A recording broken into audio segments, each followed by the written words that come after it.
welcome to episode 4 of Over 500. I'm your humble, gracious, highly awkward host, Mark Ogeen, here with my nearest and dearest friend, co-host Big E, Big A, and not Big E, but Big E. Big E, yes. Co-host, you guys already know, ecstatic. We had a good week. We had a bye week last week. Right? Yes, bye week last week. We had to take some time off. So I'm sure all five of you we're fans back with the fire. Missed us very much, but six. But we're back and we have a lot of exciting things going on in the NBA, and I want to get right into it because I have a lot of shit I want to talk about. First and foremost, NBA play-ins last night. You were there. I was there. We were watching them. Pacers and Charlotte Hornets. What are your first thoughts on that? So I don't know if you guys have, from what I've been mentioning before the past couple pods and past couple weeks, talking about, I pulled a Charles Barkley and was like, the Charlotte Hornets are in. No, I agree with you. I was all in. And I was, Pacers were down. Karis LeVert. Yeah. That's a big hit. So, essentially they still got one more game. No. Yes, they still got one more game to win.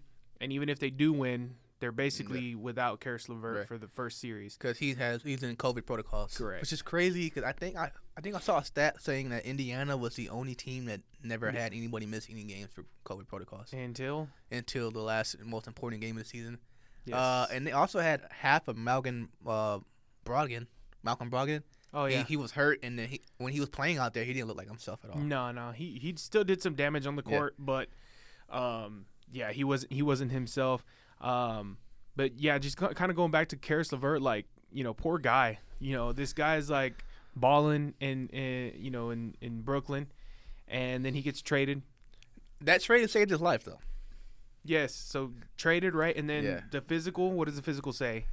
He had like blood clots, or it was like some mass or something like that. Oh, he had a mass. That's right. He had a mass. He had a mass like in his kidney, which is like, I guess it could be cancerous or whatever it was. But anyways, he got that taken care of, and they were like, all right, Karis LeVert, you're ready to go back and let's start hooping. And Pacers are in it for the playoffs, and then boom. I think they're a good team, and they showed it last night. They fucking destroyed the Hornets. Oh yeah, 144-117. I think they're a good team.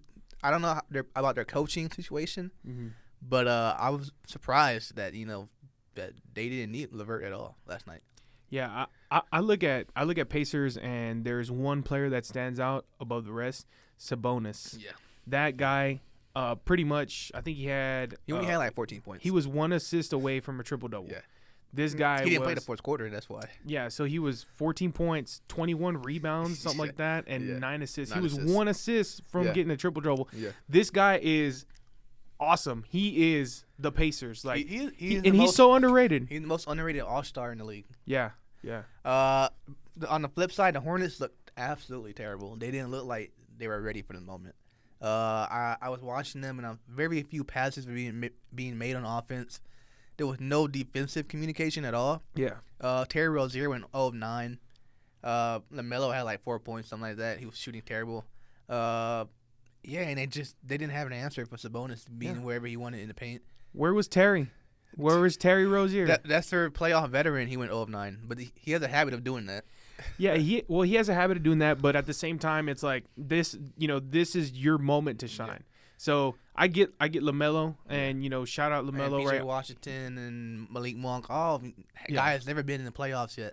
But Terry Rozier, like, you gotta be better than that. You gotta lead better than that. Yeah, definitely. And I get the young guys, but that's the reason why they bought Terry. Yeah. That's the reason why he's on that squad. And they said, we need you because come down the stretch, come down to game time, we're gonna hit this. And they just hit a big flop. You know what they're missing? They're missing that big veteran man, kind of like when they had Al Jefferson.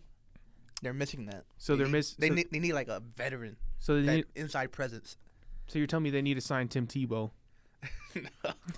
Wrong sport, brother. If I were them, I would probably go grab Joakim Noah. Joakim Noah.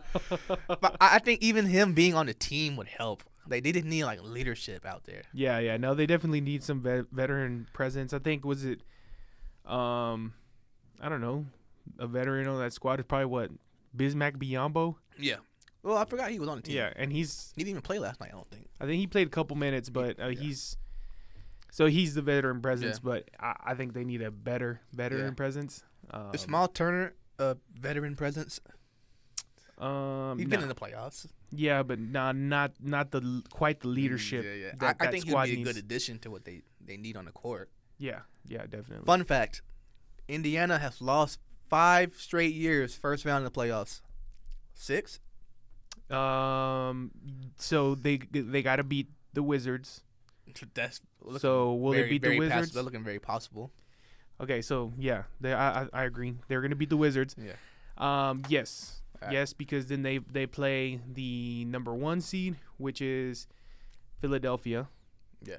And they would get destroyed. Yeah, it would be an easy 4-0 series. Yeah. Maybe they'd get one game, and that's because Philly's rested starters for some reason or something like that. Or Sabonis went off. You're good for a Joe Embiid missing a game.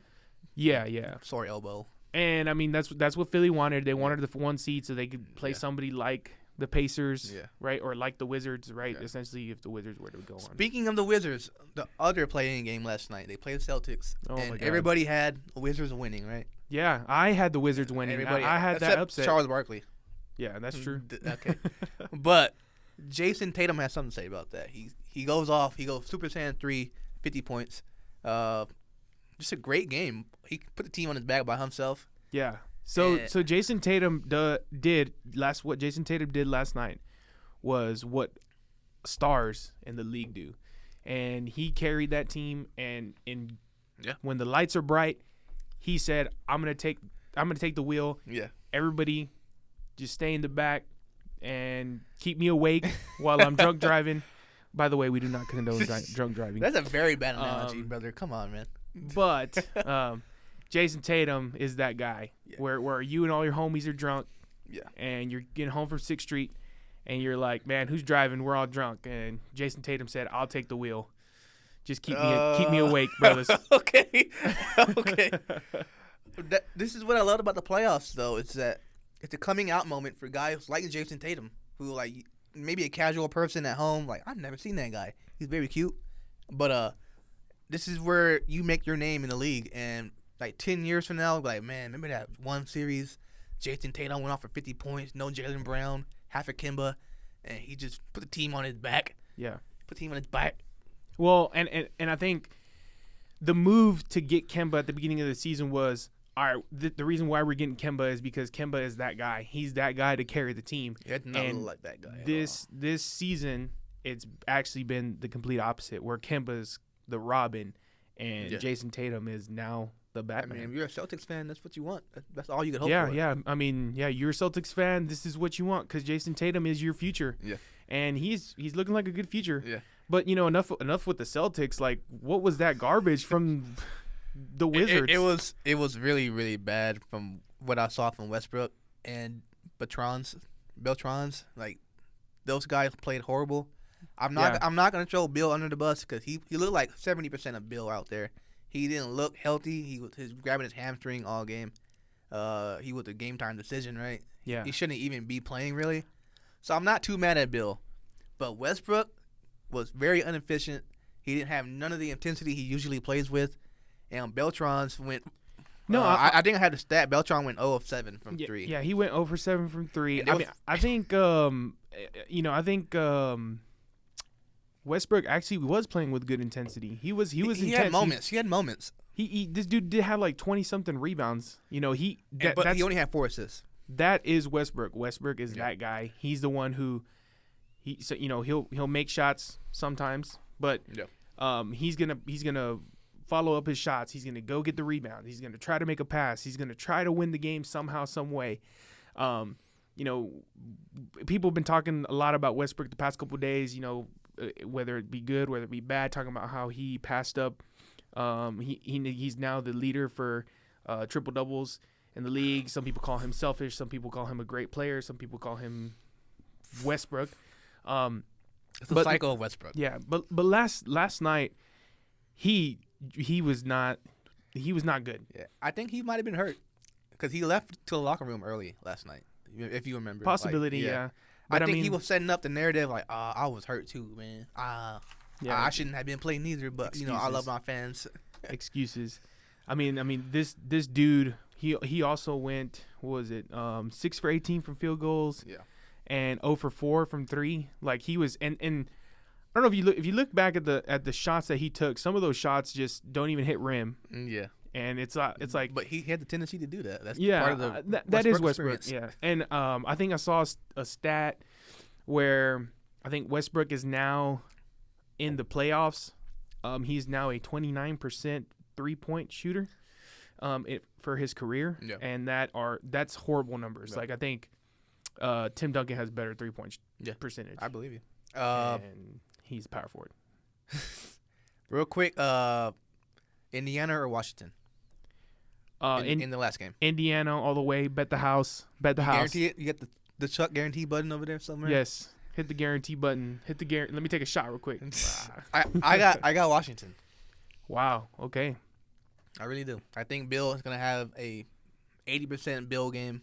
It will be better, and I think Westbrook would be like, you know what, I'm not going out like this, and I think he'll come back. I like Washington. Bradley Beal, right, got stuck with that team, which kind of makes you feel bad for him. Westbrook's that one guy that nobody wants, who has that bad contract, and they kind of dumped. He's still a good player, though. But he's a great great player, in my opinion. And they got a bunch of they got a couple young guys too, like Hachimura, right? That guy has a lot to. They got some lovable guys, and Ish Smith, he's on his 11th team. Yeah, he was the best player last night. Yeah, and Robin Lopez. And I know you saw that move he did in the post. Yeah, he was. He had that post game going up, going down, going side to side. And then you mentioned Bertans, man. I'm a huge fan of Bertans. He played for the Spurs. Yeah, he played for the Spurs. He was a great sharpshooter. I think the whole reason he's not with the Spurs no more is because of that whole bullshit with Marcus Morris. Yes, fuck that guy. But anyways, if not, Bertans would be with the Spurs right now in the play-in. Right now. Sure. I want to get done with that topic. I want to go into playoffs. The rest of the playoffs. Playoffs. The rest of the playoffs. We got more playoff basketball coming in tonight. Yes. San Antonio, Memphis. You big San Antonio fan. I am the biggest, greatest #1 San Antonio fan. So the winner of this game goes on to play the loser of Lakers Golden State Warriors also tonight. Yeah. So first game, it's a winner go home, right? Yeah. So I think the betting line before it opened up at Grizzlies -3.5, and I think it closed at -4.5.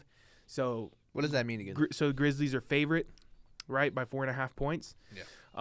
And San Antonio's underdog. So if San Antonio loses by less than 4.5 points, you still win your bet, right? Correct. Okay. Yeah. And of course, there's no half point in basketball, so it's either 4 or 5, right? Okay. You win or lose. But I don't know. Like a lot of people, John Morant he's gotten better, and he's only going to get better. Yeah. Everybody kind of talks about what happened last year in the bubble, where they choked, right? Yeah. Memphis had the opportunity to beat the Blazers and get into the playoff, and that basically eliminated everybody. But what happened? They choked. And that ultimately let the Blazers in the playoffs. And just if you kind of look back at the history of the Grizzlies, not just last year, this year, and in big and important moments, different teams, just the franchise. You ask yourself, when are they going to get over that hump? When are they going to get over that hill? They tend to never ever get over the hill. Yeah. I back then with the grit and grind Grizzlies, they didn't have enough offense. But this particular team, I look at John Morant and I'm like, man, that guy is just not ready for the moment.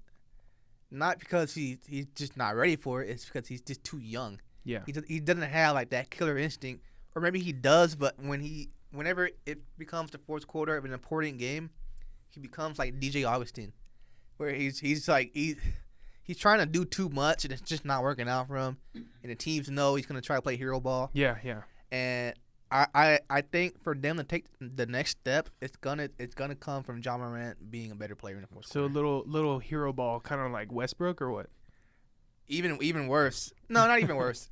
But he had the habit of driving into the paint and then kicking out, and he's very turnover prone.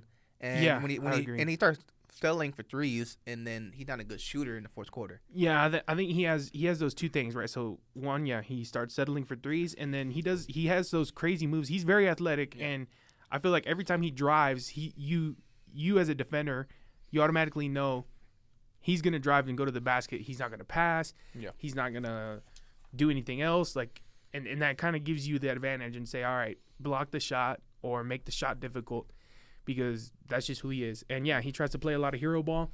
You see the Grizzlies games where the moment is important in prime time. You see it in prime time. You saw it last year in the bubble. And currently, my prediction for the game today is I think the Spurs are going to upset the Grizzlies and upset Vegas. And I can see it happening. 75% of bettors. Greg Popovich is still the fucking coach of the Spurs. Yes. I can see it happening. Yeah.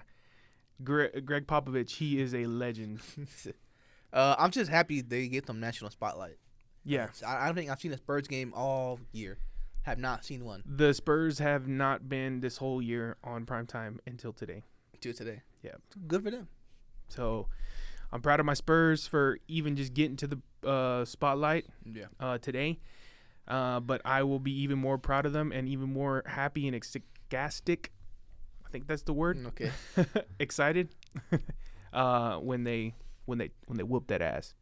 Well, Memphis, you know we who's coming had a for that lot of ass. primetime games? The Lakers and Golden State. They had a lot of primetime games. Ooh. I think I was like drunk as shit on Sunday watching the Pelicans and Lakers, and it was like, this game is stupid. Like, there's no point to this game at all. Yeah. But anyway, King Lily and AD, they back. They both healthy. The whole team is healthy now. Yeah, Apparently. yeah. Everybody's back. Yeah, and then Steph and his Warriors are red hot. Even Jared Dudley's back. Oh yeah, Jared Dudley is back. Yeah. He played last game. And the Warriors are red hot, and they meet tonight. And a loser goes to the rest of the tournament, and the winner is the 7th seed. Who do you got? I think with no doubt the Lakers win tonight. Golden State's red hot. The only possibility that anything happens or that anybody, the Golden State Warriors win, is if Steph just goes for 60 or something like that. He has to go crazy. supernova. Yeah. He has to go supernova. And he's done it before. Yeah. Right? Not with KCP on him. Yes. So, that's the difficult part is the Lakers, they're not your just offense. They actually play pretty good defense, especially when they're all healthy. Frank Vogel is a defensive coach, right? Yes. We've known that from his Pacers years. We know that from his history of coaching and when he was an assistant. He basically is a defensive coach. And he's put that in their brains and their minds. He said, all right, defense first, and then we'll get ours. But they finished the best overall defense. Yeah. Without a lot of LeBron and AD all year. Which is crazy. Yeah. I mean, and I think that's Frank Vogel. And they're not going to have one defensive player of the year or one defensive first team player at all. No. I doubt it. No, So- and that's actually, pretty So that is Vogel. Yeah, that's pretty uncommon to see a number one defense ranked team with no first team defensive players. Well, you already know I got Lakers winning. Yeah. Easy peasy, lemon squeezy. I predict that it's going to be close in the fourth quarter, and then I think LeBron's going to take over, and Steph Curry it's not going to be his night tonight. I just predict that. I think he's just going to be so overwhelmed. There's so many scenarios that can happen. Yeah. The Lakers are fully healthy. KCP is going to lock down Steph Curry, but they got other guys As best as you can. as best as you can, obviously. But there's no answer for LeBron. Who's going to stop LeBron? Draymond? No. Nah, LeBron's going to be playing. They don't on have the Iguodala outside. anymore. Iguodala's not walking through the hallway anymore. No, and even if he'd be in a wheelchair. But Draymond Green, I think his primary assignment is going to be AD. So Oh, that's gonna go terribly. yeah, and I think AD almost always has the upper hand against Draymond Green. But I mean, I think Andrew Wiggins. Yeah, he's been playing good. He's been playing great.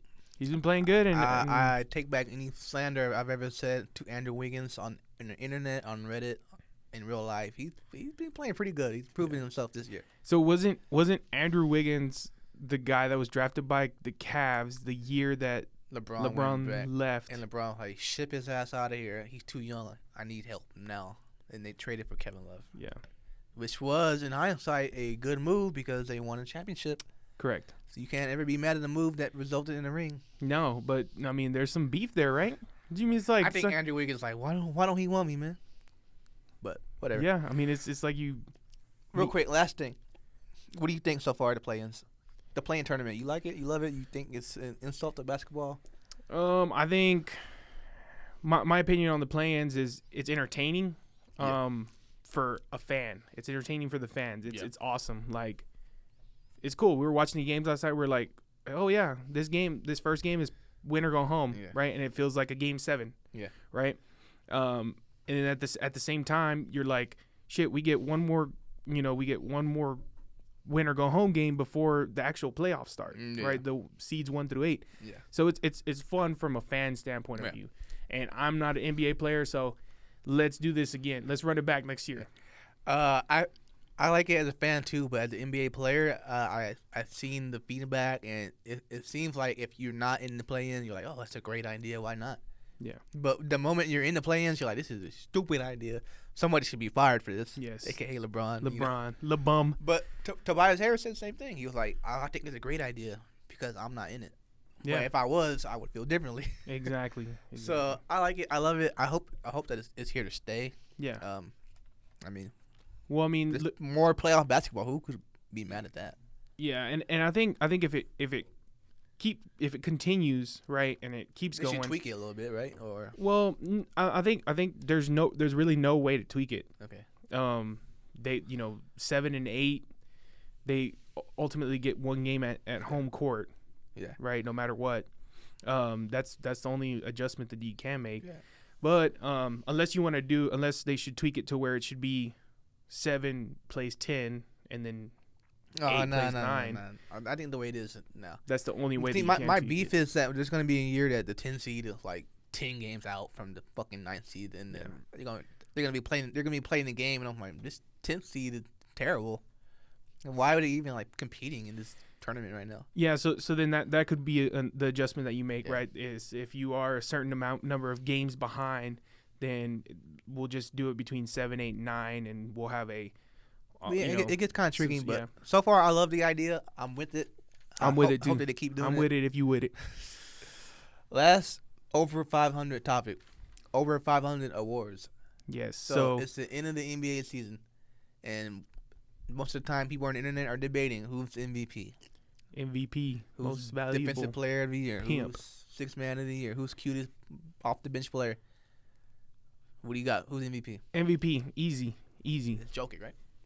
Nikola Jokic. Yeah, Joker. I don't want to fall for your narratives, internet, about Steph Curry deserves MVP. Yeah, I don't want to hear it. Joel Embiid, I don't want to hear it either. Joel Embiid had a case. He's got a case, then he got hurt. I think the case would be if he didn't get hurt and he played a full schedule or more games, then it would be be head to head. But even then, I have Jokic because he's played all the games and his stats back it up. And his team is still a top 3 seed. Yes. Even without his second best player, Jamal Murray. Mm-hmm. And I know it's not the sexiest pick. Like, like that foreign fat guy from Siberia. Like, he's the MVP this year. Like, as a casual fan, that's not going to, like, bring in any views or anything like that. I like it. But he is the true MVP. Yeah. All you fat boys out there, man. we all got a chance. We all still can make it. So, over 500 presents Nikola Jokic. Unanimous MVP. Yes. Buzz it in. Give me some crowd noise. All right. What's after that? Coach of the year? Coach of the year. So I think I saw that the Coaches Association had voted Monty Williams Coach of the year. Yes. Okay. Do you agree with that at all? I want to say Monty Williams has done a great job. Monty Williams, if he does get Coach of the Year, I wouldn't be mad at it. I wouldn't be mad, but I think Tibbs deserves Coach of the Year, and that's my pick for Coach of the Year. Tibbs has put together a quite impressive campaign for his New York Knicks. If the Atlanta coach had a whole year with his team, I would probably vote for him. Yeah, that guy has done a massive turnaround in midseason. Yep. You know what? Damn, you're right. Tibbs is the coach of the year. Tibbs. Yeah. Think about it. Before Tibbs got there, what were the Knicks? Trash. Knicks. This preseason, we were like, they're trash. Yeah. You look at the roster on paper, and like, that's not a playoff team. No. And then somehow, someway, he got the best out of Randall. He traded for Rose because he like loves his old players, and he got the most out of his young guys. Yeah. What's the saying? Every man's trash is someone else's treasure. Yeah. Literally, Tibbs is like, give me all y'all's trash. I'll fucking turn it into the number 4 seed of the Gibson. East. Yeah. There you go. Yeah. Taj Gibson. There's your leader. So go ahead, present the award. There's your veteran leader right there. So over 500 presents Coach of the Year to Tom Thibodeau. Tom Thibodeau. Yeah. Tibbs. All right, sixth man of the year. Sixth man of the year. Clarkson. You got any rebuttal to that? I would pick Clarkson. But man, you can't forget Joe Ingles, man. Same squad, same team. That's true. That guy has been playing like that's why Utah is so great. Yeah. They're number 1 seed. Why are they so great? It's not just because Rudy Gobert and his billions of dollars that he's making. There's actually a dark horse like conspiracy out there that Rudy Gobert deserves MVP by the raw numbers. Yeah, by the raw numbers, but yeah, he's never ever gonna get it. But I'm just throwing it out there. But yeah, Clarkson and Ingles, great off the bench tandem. Yeah, I mean they're both players that just come out there, shoot lights out. I would make a case maybe Joe Ingles. He does a little bit more than just shoot. The thing is, I see what you're saying, right? But sixth man of the year historically has been who scores the most points off the bench. And if you do it for a playoff team, even better. Yeah. Right? So, first seed overall in the West, the Jazz, who is the highest point per games off the bench, Clarkson. Jordan Clarkson, yeah. So, I don't see any other way that Clarkson doesn't win this award. Jordan Clarkson and all his tattoos on his sleeves. First Filipino sixth man of the year, I think. Well, when it gets presented. Which will be at the end of the year or something like that when the playoffs are over, which is so dumb. Yeah, they should be presented like at the end of the play-ins. Yeah, or like 1 week after the playoffs. I don't know. Or before the playoffs, 1 week before the playoffs. I like it because the way it used to be was it would kind of give some of the players a chip on their shoulder and be like, I didn't get it. Yeah. All right, I'll show you what you're missing out on. But then like last year, I think Giannis got MVP and he had been eliminated for like 2 months. Yeah. And then he got the MVP award, which is like, this is dumb.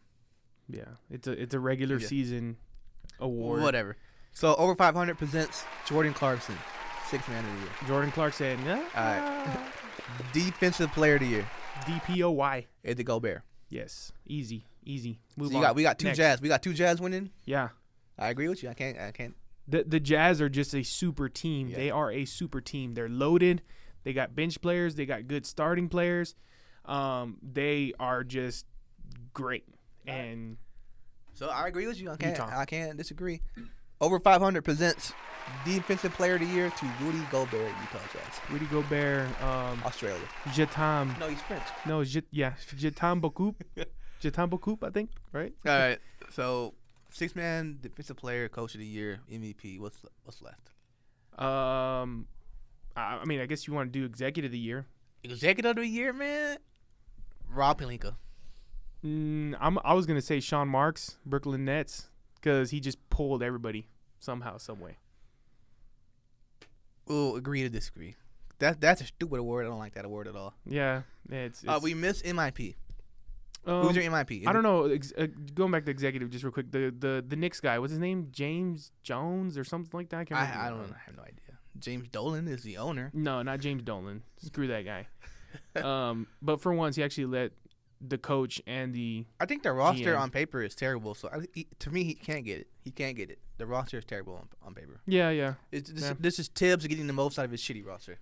Yeah, but I mean the executive gave it to. I mean he got Tibbs. James Jones, went and grabbed CP3.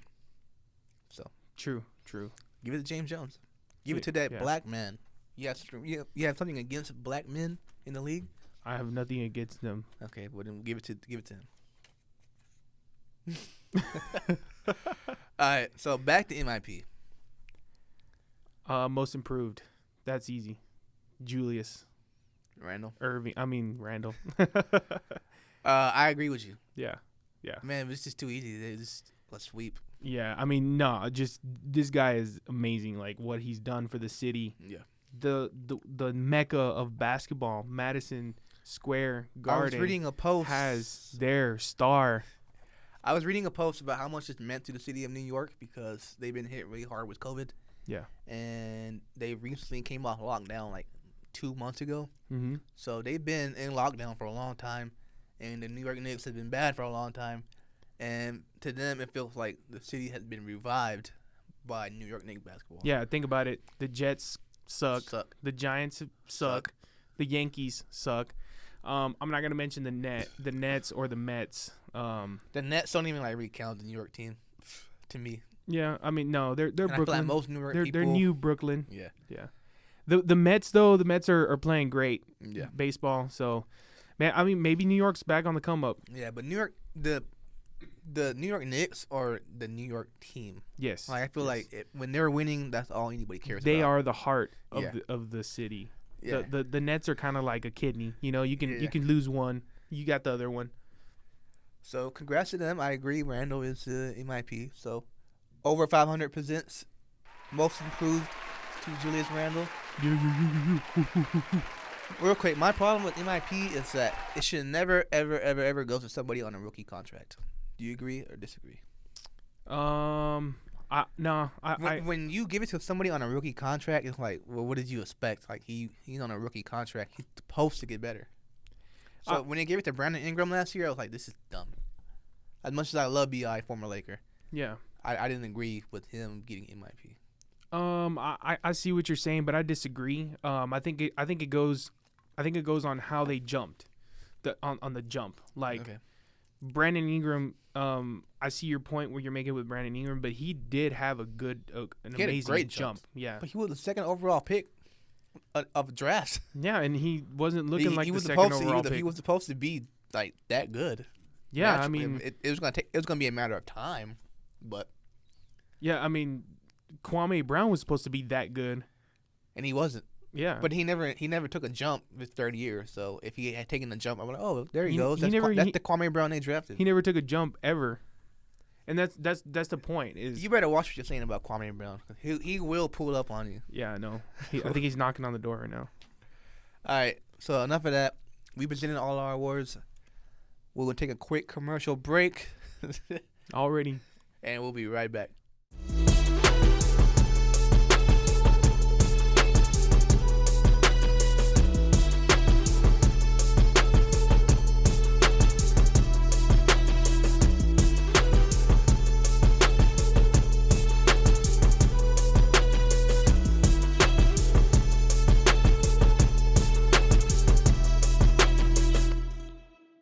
Hello and welcome back to Over 500.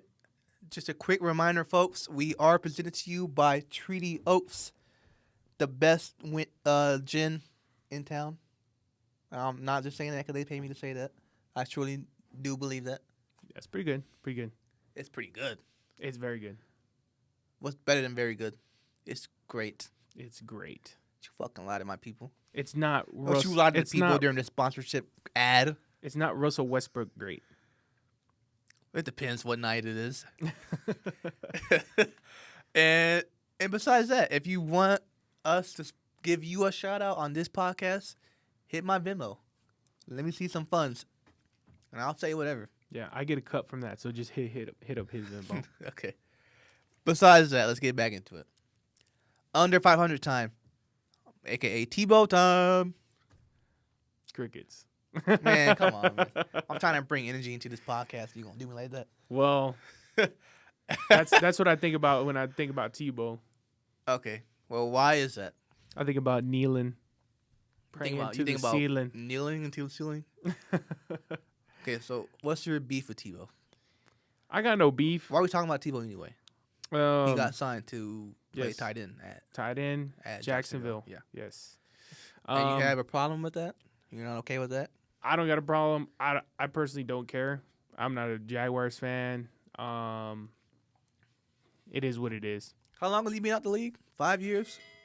I think it's more like 8. 8 years? Yeah, like he's been out the league forever.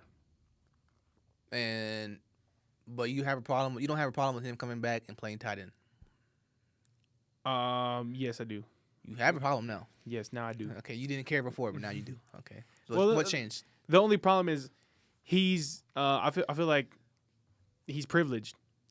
He is. He's white, and he's Christian. Yeah, I mean he's got that privilege, and he's. I don't necessarily think it's religion or anything like that.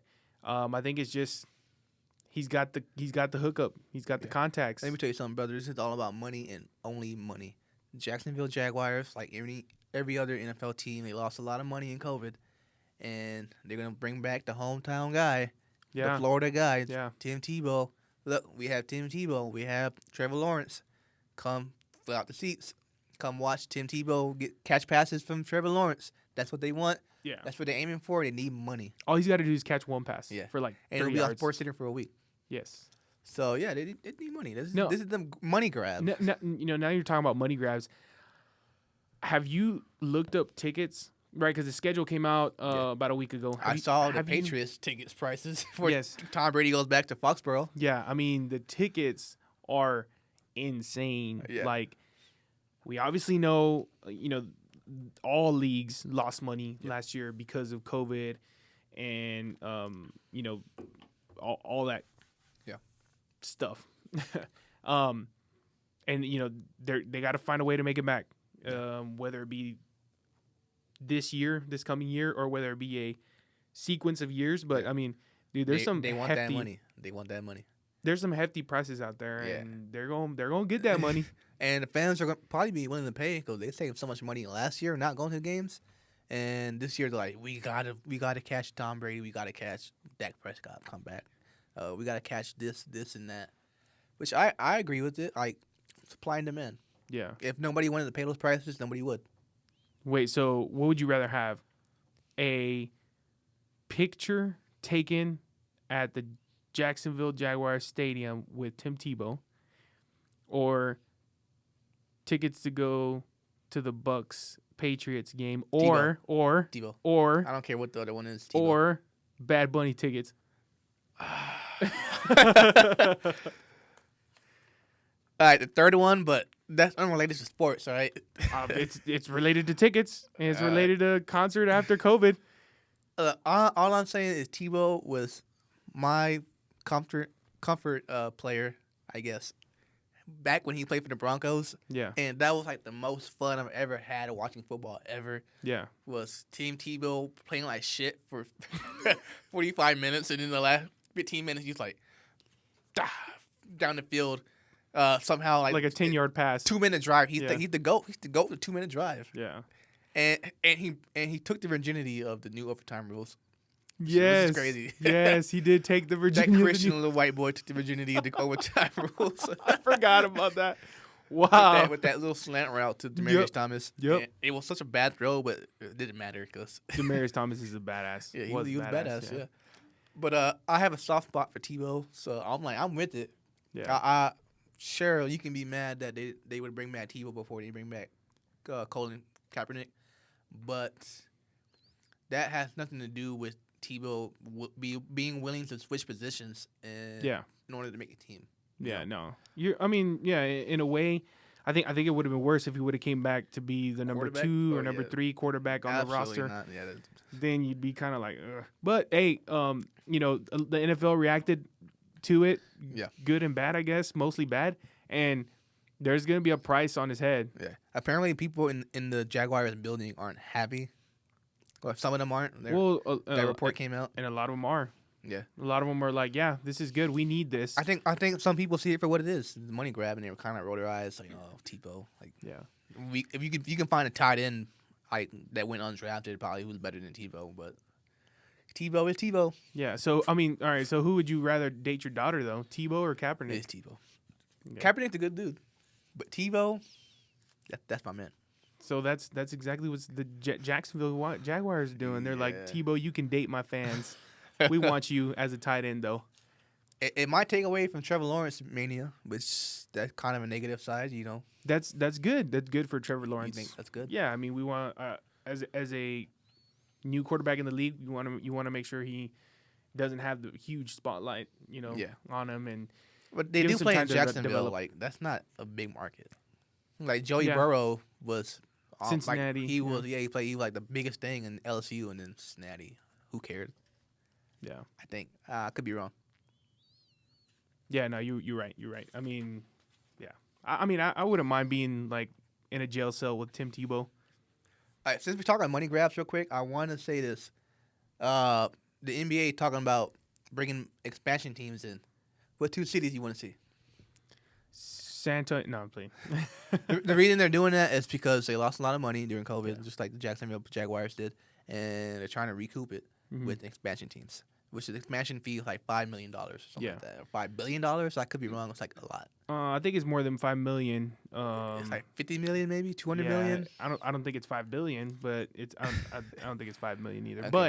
But easy Seattle. Yeah, Seattle, and they're talking Vegas. Yeah. Would you root for a Vegas team? I wouldn't root for a Vegas team, but I'd go when I go to Vegas. I'd go catch a game. Yeah, that sounds awesome. Yeah, like going to Vegas. I'm gonna catch a real quick NBA game real quick. I'll catch you guys later, like 3 hours. Yeah, I mean you can do everything in Vegas now. Yeah, that's the only thing they're missing. Yeah, they got a hockey team. They got a hockey team. They got a football team now. They do have a football team. They're actually thinking about moving the baseball team there. Which baseball team? Was it the A's? But I would agree with Oakland, that move. From Oakland. I would agree with that move. But I mean, it's also because Oakland just need to build a. There's something happening in Oakland that every team is leaving, but that's a topic for another day. I'm sorry, Oakland. You don't get any screen time on this podcast. Yes. All right, next Hall of Fame ceremony. Wow. You had your guy inducted. I had my guy inducted. Let's talk about it. Yeah, man. Tears. If there's one word that I can think of is tears. Yeah. Timmy. Seeing Timmy D up there. Your guy is Timmy D, right? Yeah. So my guy Timmy D go up there, and if you noticed, with everybody the dreads, with the X and X dreads. Yeah, I mean he was. If he could, he'd be up there in a long tee and shorts if he could, but he didn't, and he was up there and his speech was just emotional and at the same time very casual, relaxing. It was very Tim Duncan. Yeah. And he talked about all the people. He talked about his mother, the promise that he made to his mother. She passed away when he was 14. His journey to become a basketball player, right? He was a swimmer. That's the craziest part of all this. He used to swim, and then he only became a basketball player because his swimming pool got destroyed and during the hurricane or something like that. Yeah, during the hurricane came through the islands. And so he put a hurt on the league for 15, 20 years just because his swimming pool got broken. Yeah. He said, the NBA, I'm gonna come through, and there's that picture of Tim Duncan that goes around every once in a while where there was like a contest, like I think like Dynamo or something like that, and if you won the contest, you get to go swimming with dolphins with Tim Duncan, and it's in the prime of his career, he's doing these contests, and it's like Tim Duncan in like a fucking Speedo cap or a swimming cap or whatever, in a Speedo, and then he's like hanging out with like all these white people and shit, and, like in the pool, and I'm like, oh my god, this is the fucking league MVP. Yeah, I mean, of basketball. And the dude's a great swimmer, right? Yeah. I think if that pool wouldn't have got destroyed, he would have been an Olympic swimmer. Yeah, he would have been. He man, that's kind of difficult for me to say because he's kind of tall. there would have been no. Isn't that a con when swimming, being too tall? No, Michael Phelps. How tall is he? Michael Phelps is tall and long. That dude's feet are like fins. How long? Okay, never mind. I don't know. That might be something against swimming. I'll Google that later. But so yeah, thank you, Hurricane, for. Thank you, because people probably died. But no, yeah, don't no. Thank you for Tim Duncan. Thank you to Tim Duncan for switching careers, I guess. Because I loved watching him play. Even if he played for the Spurs, I still loved going against him in the playoffs. Yeah.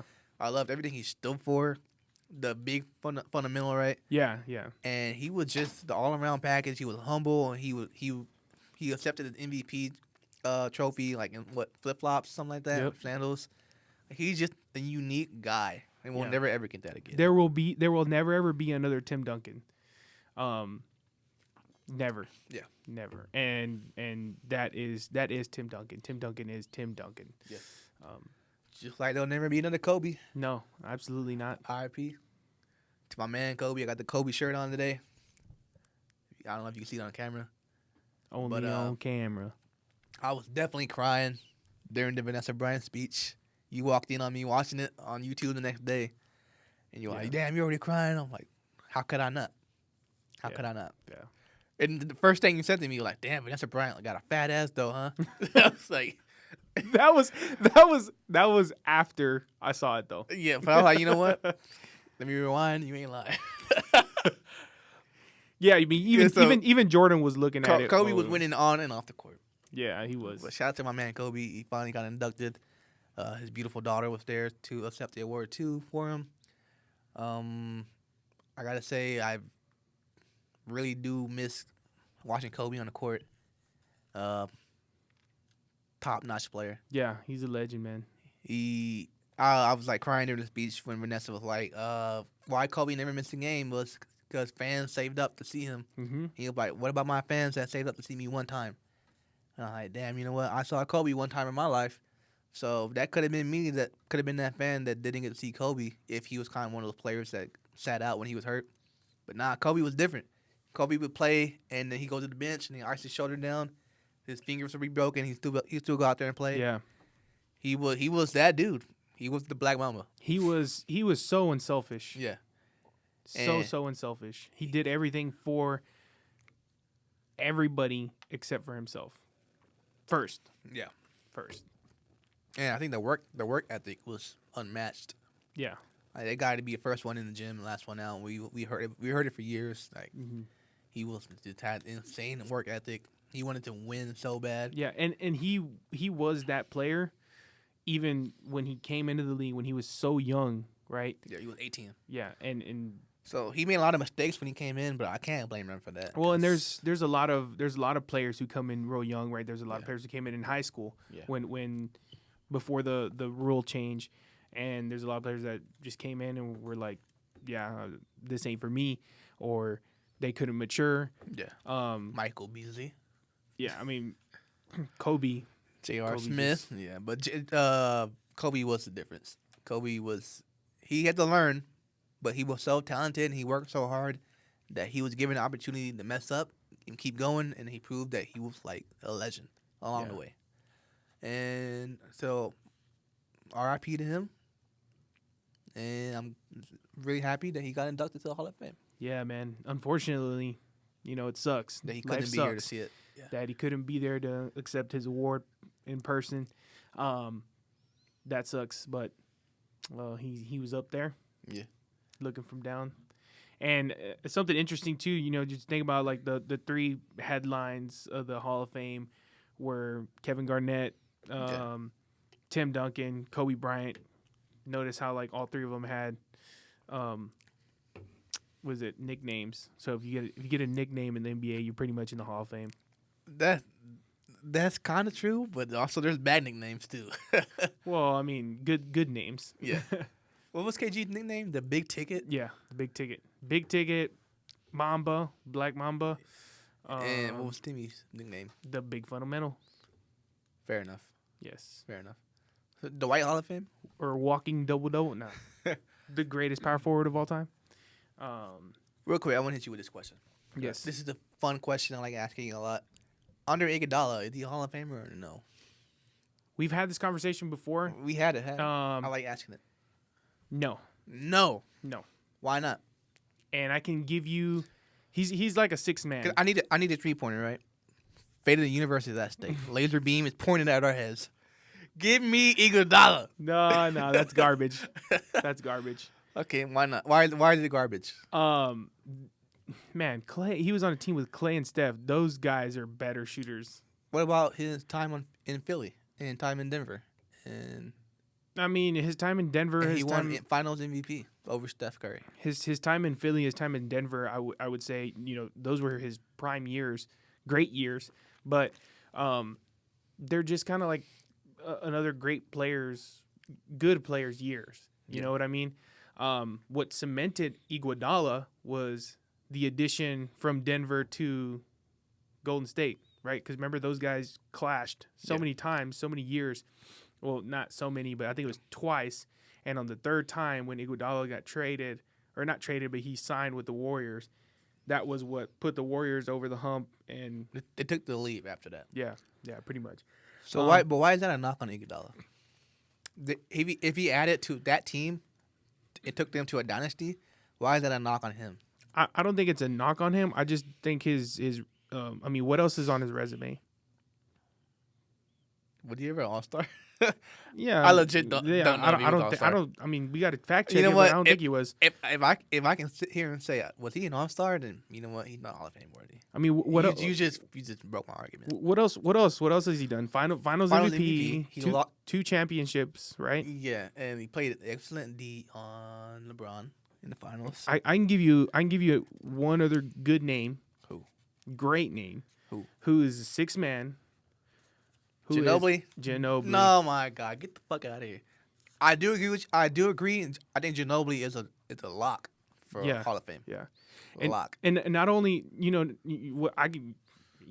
he did stuff not just in the NBA. He did stuff in overseas, other professional leagues, and he was the 2004 Olympic champion. Yeah, I remember that. Are you gonna bring that up? Yeah, yes, sure. Always. Come on, come on. That was the year they fucking beat the USA team, or did they even beat them? That was the year that was like LeBron first in Olympics, and he played terribly, something like that, right?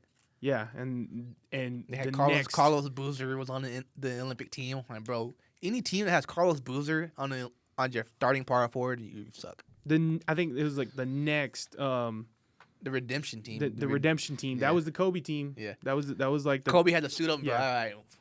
I'll prove it to you guys. Yeah. That's when Kobe, of course, Kevin Garnett, Tim Duncan, all those guys were in there. Melo. But yeah, I mean, somebody like Manu, dude. Yeah. He's a lock. And I remember Timmy was on the Hall of Fame stage and he said, he looked at Tony Parker and Manu and he's like, can't wait till you guys are up here. Are they locks? They will be up there. They're locks for sure. Yes. Next year we got Paul Pierce, Ben Wallace, and who else? Paul Pierce, Ben Wallace, and we're forgetting somebody. Yeah. We're forgetting somebody important too. I know. Fuck, man. I should look it up before I bring topics up. Ben Wallace was the first undrafted player? Yeah, to make the Hall of Fame, which is crazy impressive. Yes. Paul Pierce. I mean, that's a lock. I roll my eyes at that, but like he was good. Yeah. He's corny, but he's good. Hey, more strippers on Instagram Live. I hate all Celtics, especially Paul Pierce. As Draymond said, they don't love you like that. All right, last subject of the show, Mr. Brown / NBA Beast. So, wow. Elaborate on that, man. Mr. Brown, we brought up KWAME, man. Yeah, they've been slandering Kwame's name. Yeah, man, poor guy. Yeah, I'm sure he gets a lot of it already because he was like probably the biggest bust of all time. Yeah, and I don't think he was the biggest bust of all time. I would have to probably give that to number 1 pick, Cavs. Anthony Bennett? Anthony Bennett. He's got to be the biggest bust. Kwame is, I think, a way bigger bust. I think it's pretty close, but only because he got drafted by MJ, and the public spotlight was on him. Pretty much, yeah. He was supposed to be the guy to carry that team. He was carrying the torch essentially. Yeah. He was next. He was so bad that he brought MJ out of retirement. So Yeah. that's kind of like why he's, to me, the biggest bust. It's like, bro, you were so bad and you brought your GM out of retirement. And Yeah, like, that's it's pretty bad. just the public outcry that how bad you were, like that's, to me, makes him the biggest bust. Like everybody talks shit about him, but he's finally had enough. Matt Barnes and Steven Jackson were talking shit about him on their podcast, All the Smoke, and he finally had enough of it. He responded and he was like, "I'll beat the bricks off y'all. Stop talking about me. Like, y'all need to worry about y'all shit y'all got going on." Yeah. And good for Kwame, good for him, because he's been slandered for so long. Yeah, man. I'm glad he's finally standing up for himself. I think he would probably kick all their asses. So they don't want all the smoke with him. No, yeah, they don't. I'm pretty sure that dude can fight. Matt Barnes had the chance, but just Nah. Kwame is Nah. bigger. Kwame is Steven Jackson got a chance too, right? He was a Malice in the Palace. You don't forget that. No, you know what? You're right. Malice in the You're right. Palace, man. That was some big heavy shit right there. Both dudes are, that's. But they're- I was they're showing you earlier badasses. that Charlemagne the God clip Yeah. where Kwame's family has a history Oh yeah. of doing some pretty fucked up shit, murders and kidnappings and assaults. Yeah. Some country backwoods Yeah, and shit. I'm like, you know what? If your family did that, and if you being pushed to the edge, I probably don't want to fuck with that guy Yeah. whose dad is a murderer and in prison right now, and his brother is a drug dealer or something like that. I'm pretty sure he ain't scared. There's gonna be a lot of guns involved. Shout out Gilbert Arenas. Yeah, he's the one who started it all. Yeah, he started all this shit, and he kind of ruined Kwame's career too by Yeah, probably being one of the worst mentors of all time. Yeah, yes. So fuck Gilbert. I'm on Kwame's side. Fuck with this. Yeah. So in a fight, Kwame versus anybody, who do you think can beat him? Talking about one-on-one fight. In the league? And no, I'm talking about all the people who have smoked with him. Nobody. Nobody. Steven Nah. Jackson, no. Nah. Matt Barnes, no. Nah. Gilbert, no. Nah. Nick Young, no. Nah. Shaq? He'll put a whooping. Yeah, I mean Shaq will, yeah, maybe, yeah. But he'll put a whooping on any of them. Hey man, that's something we might want to see on a Logan Paul, Jake Paul ticket right there. True. I would totally buy that. I would. pay-per-view That would if be the Kwame was first. fighting Yeah, anybody. that would be the first Paul brother. If anybody was going to do it, it's going to be Steven Jackson. Yeah, if anybody would do it, it'd be Steven Jackson. Ron Artest, maybe. Man, I don't know Ron why he would Artest. do it, but I think he would be up for the challenge. But he's a Meta World Peace. By name only. he was Meta World Peace when he elbowed James Harden in the fucking head. Don't forget, Ron Artest, right? He was also part of the Malice in the Palace. He was. Yeah, That's why I brought him up. there's some bad boys, man. Yeah. They some bad. Are we bad sure boys. Kwame Brown wins? Are we sure about that? Yeah. But I mean, what? Can like, he fight? Like Can MMA, he like This boxing. That's just street fighting. It's just one-on-one Street fighting. Yeah. Oh, in a ring though, right? I guess. So UFC fight. It's like a UFC No. fight. But I'm talking about in a ring, like you're not in the street where there's like people just sure. around you. Sure. Yeah, I mean, in a ring, I think so because you can't run away from Kwame. He'll eventually get you. He just needs one lick. Fair enough. Yeah, have him. Yeah, we know Andre the Giant, right there. Any other NBA beefs you want to talk about? Curry. I got a beef with Curry Why is that? because I want him to beat the Lakers and he won't beat them. Yeah, he definitely won't. Shaq versus anybody in the league. Man, Anybody. You pick one person you think can beat Shaq in a fight. okay, Prime Shaq or Prime Shaq. or like TNT Prime tennis. falling dick asleep. TNT falling asleep, Shaq. Shaq. No, we don't talk about that Shaq. Yeah. Man, Shaq is an animal. He is a beast. I think out of anybody, I would give it to Prime Dwight Howard. Yeah. What about Perk, man? Perk? No way, dude. Perk? No way. He was a big dude. He's a big dude. He's still a big dude, but no way. He can probably beat Shaq now. But like 5 years ago, I don't even think he could beat Shaq. I feel like they gotta put the camera like super far away from Perk to get him like just get his shoulders up. Like, nuke a boost a bitch, boost a bitch. And then Shaq would just punch him doing all that shit. And like, boom, Shaq wins. Yeah. I don't think anybody beating Shaq. Maybe Zach Randolph. Maybe. Zebo. Yeah, Dang, Zebo. he a bad motherfucker out for sure. But I was thinking about this the other day that NBA playoffs is so different nowadays. Like it was just like not even like 10 years ago that Zebo was choking out Blake Griffin Yes. on the floor in the playoffs. Yes, Like, yes. that shit would never fly today. No. You could not do that today.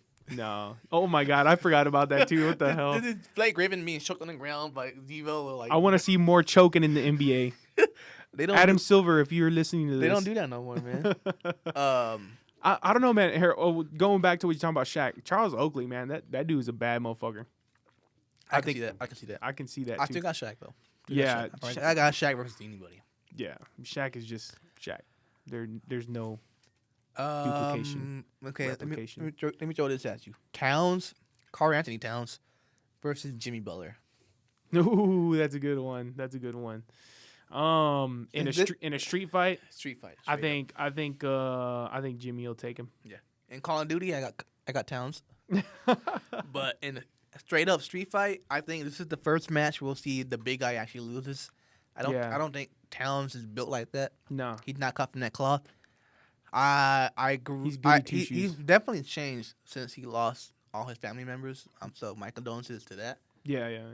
He lost his mom to COVID and shit like that. So he's definitely a different person, like straight up different person. But he still has that soft vibe to him. He's a sweetheart at heart, and I don't think he's gonna beat Butler in a fight. Okay, so you mentioned Dwight Howard possibly having an opportunity to beat Shaq. Yeah. What about Kobe calling him soft?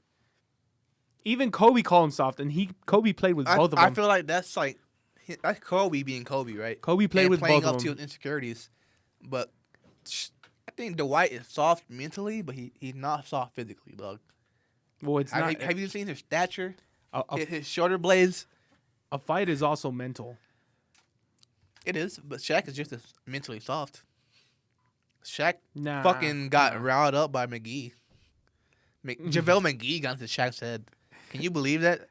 To the point where Shaq's mom called Shaq up and like dropped the beef, and Shaq did because that's Shaq's mom.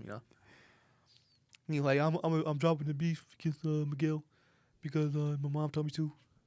So his only weakness is his mama. I guess so. That's my weakness too. Yeah, that's everybody's weakness. I got one more hypothetical fight. KG versus anybody. KG. I don't know. He's tough, but I think he's got a soft side. I think he's fake tough. Yeah, that's why I wanted to bring him up. He's fake tough. I think he's got a soft side. You talk a mess about KG after he just got inducted in the Hall of Fame. All the more reason for me God. to do so, because he to me is that guy like, you lucky he holding me back. You lucky he holding me back. And I'm like, bro, if they weren't holding you back, you wouldn't do nothing. Yeah, you fake all the smoke. He's like, don't let me go, guys. Don't let me go. He's that guy. He's like, I'm gonna run up on you, but he'll do it like so slow. He's waiting for his teammates to catch him and hold him back. He's that dude. What about who would you think would win between this one, Russell Westbrook and Rondo? You mean Chris Paul? Yes. No, definitely Rondo. Yeah, Rondo's bad. He put the pause on Chris Paul. Yeah, I know. He a bad motherfucker. Yeah, Dude. Yeah. I don't want to fuck with Rondo. Nah, he's bad. He to me is a tough motherfucker, and I want to fuck with him. And that's that. Yeah, but Westbrook's like so much like athletic. He's Westbrook faster, to me is he's cut stronger. from the same cloth as KG. Fake tough. I think he's fake tough. Okay, so if you punch him in the jawbone that sticks out from half his face, then that became over for him. Yeah. But he's a Ninja Turtle. That's such a recycled joke.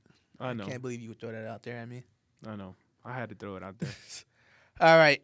If you're doing that shit, I'm out. I'm done with this podcast. This has been episode 4 of Over 500. I'm your humble, gracious host, Mark Ogian. And I'm your humble, gracious co-host. We about to get into some beef right now after this right now. Big E. Not Big E. Who do you think would win between me and him? with one arm tied behind my back. I'm a dirty motherfucker. I will scratch, claw, poke your eyes out. Whatever it takes to win, I'll do it. So I'm gonna say me. And this has been over 500. I'm not giving you a chance to rebuttal. Podcast is over. Thank you everybody for watching. We love you. We'll see you next time.